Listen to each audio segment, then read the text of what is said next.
फिर पृथु जी अपने नगर में आए। पूरी प्रजा उल्लसित होकर महाराज पृथु का अभिनंदन किया। पूरा नगर सजाया गया था।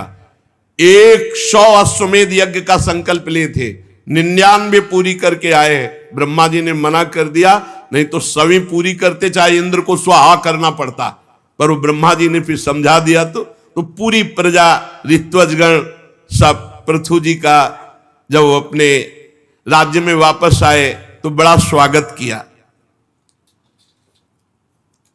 पृथु जी का सम्मान हो रहा है, पूरी प्रजा पिता की तरह देख रही है। तो श्री मैत्री जी से विदुर जी ने कहा कि मैं उनके और पावन चरित्र को सुनना चाहता हूं, आप कृपा करके बताइए। मैत्री जी ने कहा, बड़े भाग्यशाली हैं जो गंगा और यमुना के मध्यवर्ती देश में पैदा हुए। ये बड़ा पावन क्षेत्र है, गंगा यमुना का ये सब बड़ा पावन क्षेत्र है।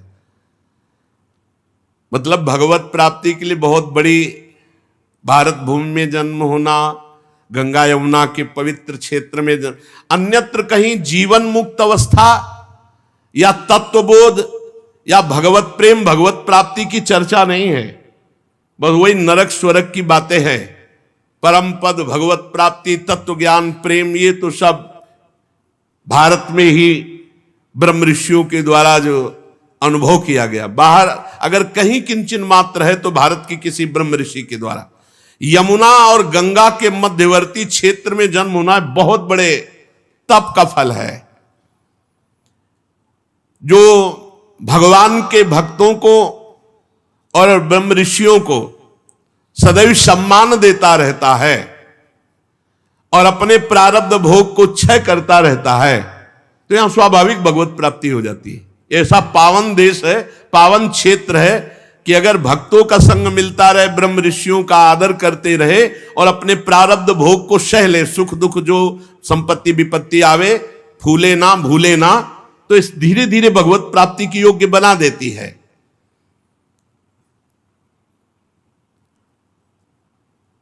राजा पृथु संपूर्ण प्रजा को एकत्रित किए और कहा, आपका कल्याण हो। महानुभाव, मैं कुछ निवेदन करना चाहता हूं। आप हमारी प्रिय प्रजाजन हैं, हमारा उद्देश्य है आपको परमानंद की प्राप्ति कराना। केवल कर लेना या राजभोग भोगना नहीं है। हम अपनी समस्त प्रजा से विनय करते हैं कि आप लोग बहुत सुंदर उपदेश कर रहे हैं, पर दोष दर्शन छोड़ दीजिए और हृदय में भगवान का सुमिरन करते हुए अपने कर्तव्य का पालन कीजिए। घर घर में नाम कीर्तन, घर घर में ठाकुर सेवा, घर घर में भगवत चर्चा, ये मेरे ऊपर बड़ा अनुग्रह होगा। ये मैं विनय कर रहा हूं, मेरी बात मान लो। अर्थात आप हम पर बड़ी कृपा करेंगे यदि सब नाम कीर्तन अपने घरों में करेंगे, भगवत चर्चा सुनेंगे, किसी से कभी भी दोष दर्शन वाली ना वार्ता करे ना दोष दर्शन करे। ये बहुत भजन की हानि कर देती है। महाराज पृथु पहला उपदेश क्या दे रहे प्रजा को? हे प्रजाजनों, आप लोग पर दोष दर्शन छोड़ दीजिए, दूसरों पर दोष दृष्टि करना छोड़ दीजिए। ये मैं अनुग्रह करता, मेरे ऊपर अनुग्रह करोगे जो मैं कह रहा हूं यदि करोगे। जो भजन करता है, दूसरों के दोष दर्शन करता है, दूसरों की निंदा करता है, कोई उन्नति नहीं होगी उसकी। पूज्यपाद उड़िया बाबा जी महाराज, पर दोष दर्शन, पर दोष निंदा वर्णन करना और श्रवण करना, तीनों का परमार्थ नष्ट हो जाता है। पहला उपदेश किया प्रजाजन से कि आप परस्पर दोष दृष्टि का त्याग कीजिए, तभी भजन होगा। पर दोष दर्शन, दोष दर्शन का अधिकार गुरु को, पिता को, उपदेष्टा को है। जैसे गुरु अपने शिष्य का दोष दर्शन करेगा निवारण के लिए, जैसे उपदेष्टा समाज का दोष दर्शन करेगा निवारण के लिए। जैसे स्कूल में अध्यापक अपने विद्यार्थियों के दोष दर्शन कर सकता है उसका निवारण करने के लिए, माता पिता अपने पुत्र के दोष दर्शन कर सकते हैं निवारण करने के लिए, अन्यथा नहीं। अगर आप अपने मित्र का दोष दर्शन किए हैं तो सिर्फ उसी से एकांत में कहिए, एकांत में, ए भाई हमने देखा कि आप ऐसा गलत है तो आप सुधार कर ले। अगर दूसरे से कहते तो निंदा हो जाएगी, दोष दर्शन वो आप पे ऊपर हावी हो जाएगा। अगर आप बहुत प्रिय मित्र है और कोई गलत किया है तो उसे एकांत में आप उसी से कहिए, दूसरे से नहीं। दूसरे से कहा तो निंदा हो जाएगी, वो आपके साधना में बाधा पहुंचा देगी। पृथु जी महाराज कह रहे सबसे पहले दूसरों पर दोष दृष्टि त्याग कर हृदय से भगवान का स्मरण करते हुए अपने कर्तव्य का पालन करो, ये मुझ पर बड़ी अनुग्रह होगी और इसी से भगवत प्राप्ति हो जाएगी। बिल्कुल सरल उपाय, किसी की निंदा नहीं करना, निरंतर भजन करना, अपने कर्तव्य का पालन करना।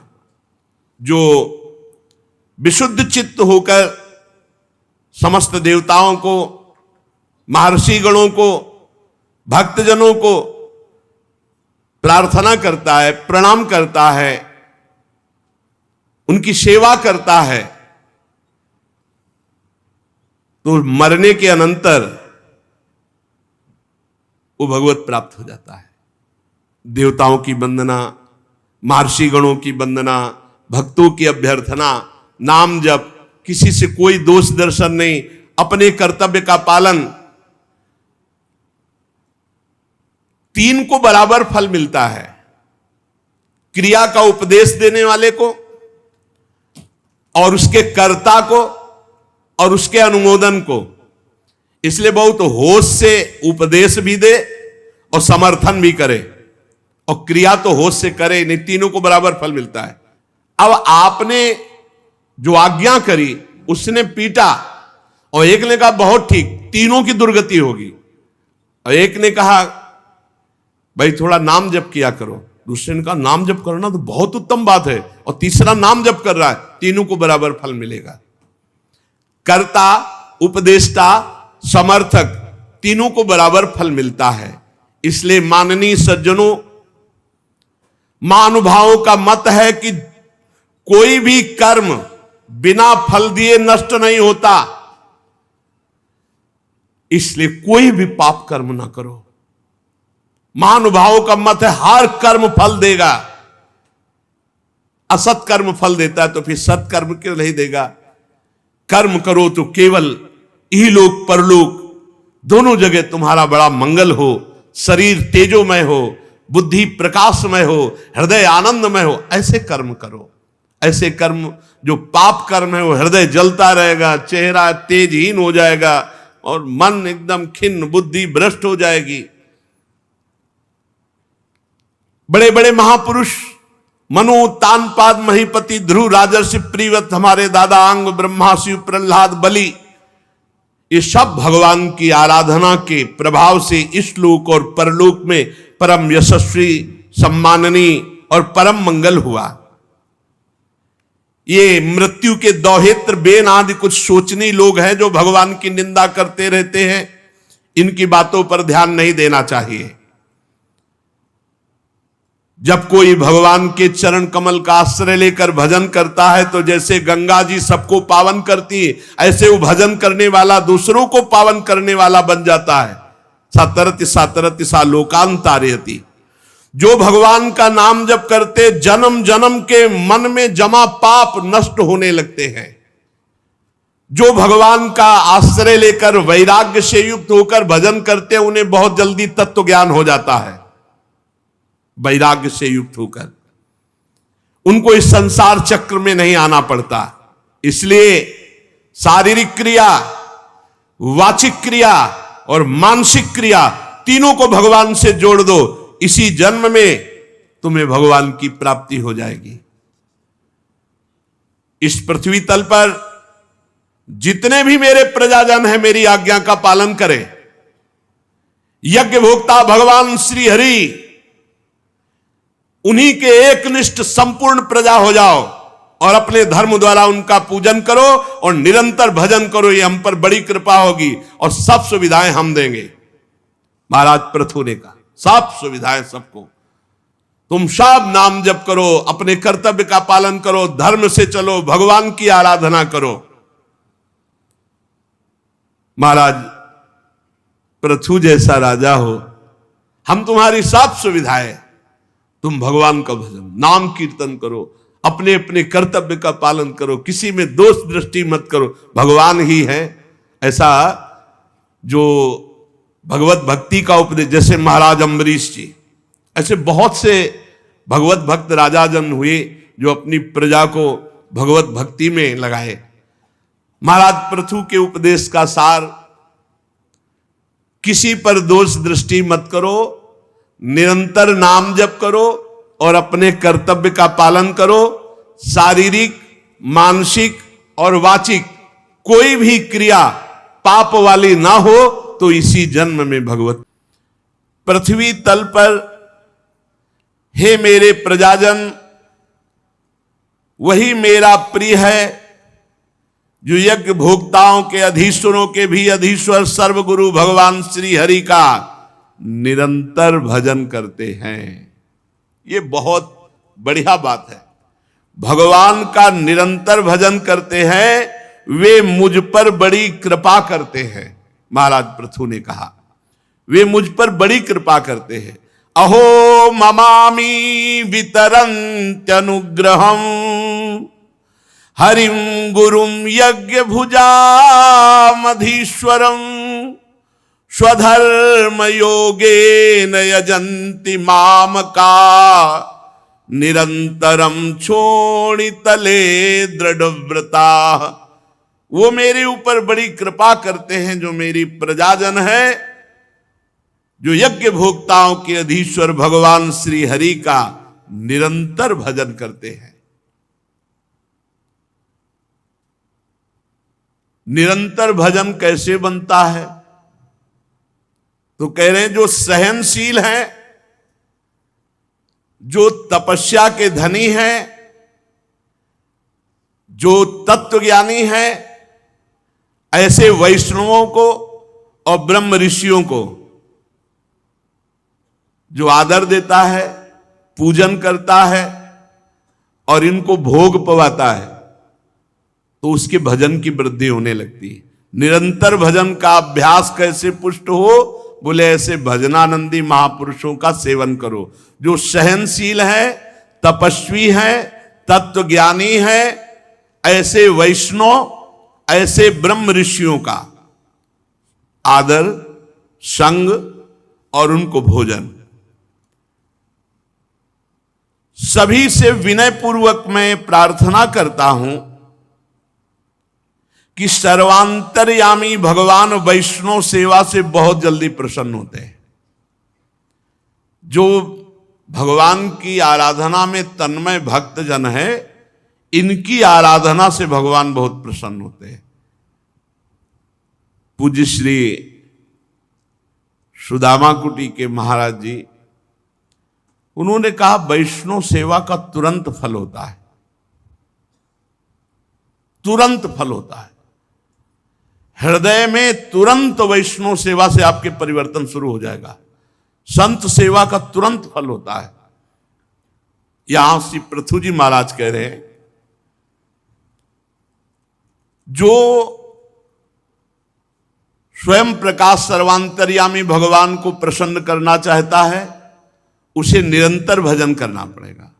और निरंतर भजन के लिए जो सहनशील हैं, तपस्वी हैं, तत्वज्ञानी हैं, ऐसे वैष्णव और ऐसे ब्रह्म ऋषियों का आदर, सम्मान, संग और उनको भोजन पवाना।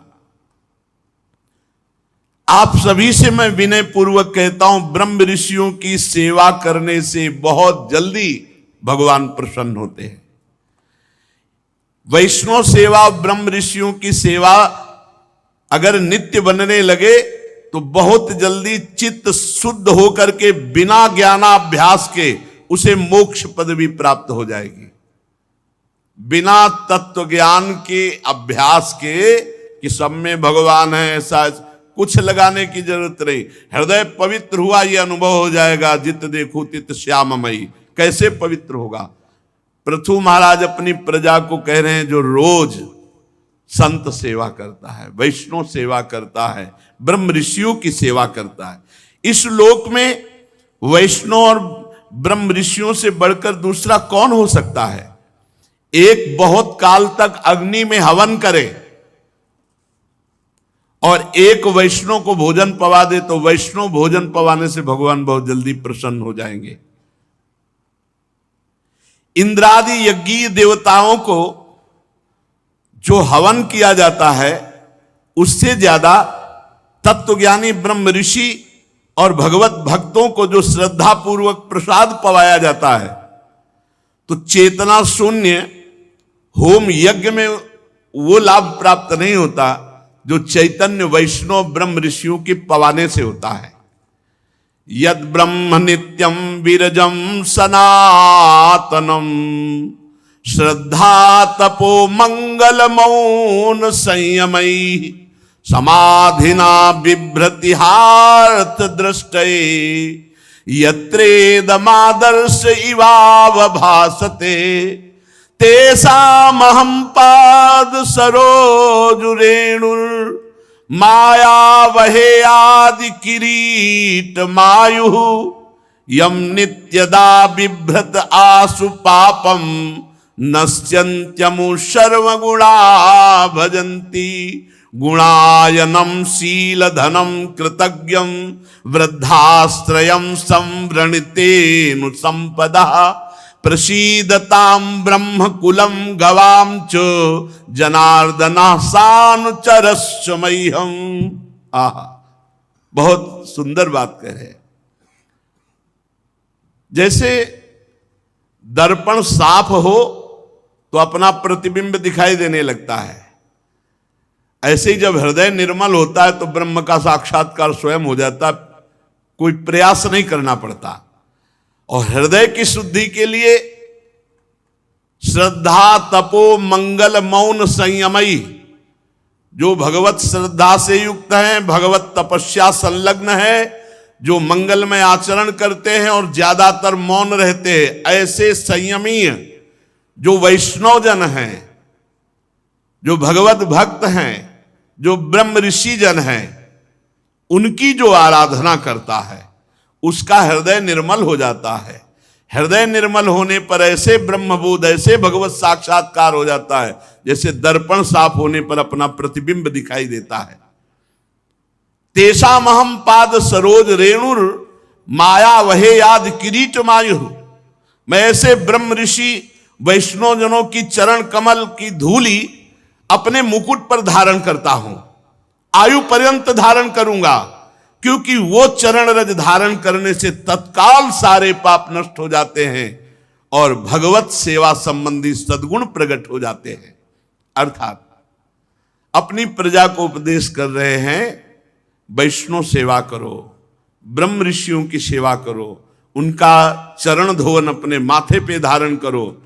बड़ी बड़ी यज्ञों से भगवान जैसे संतुष्ट नहीं होते, वैसे अपने भक्तों को पवाने से, ब्रह्म ऋषियों को पवाने से संतुष्ट होते हैं। गुणवान, शील संपन्न, कृतज्ञ और गुरुजनों की सेवा करने वाले के पास लौकिक पारलौकिक संपदाएं अपने आप इकट्ठा हो जाती है।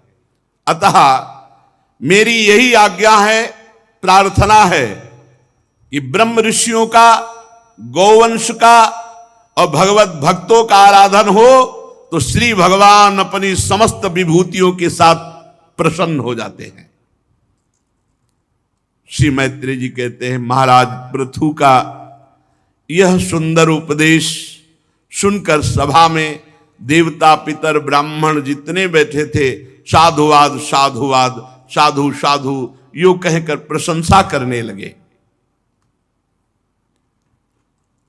समस्त संत जन भी विराजमान थे।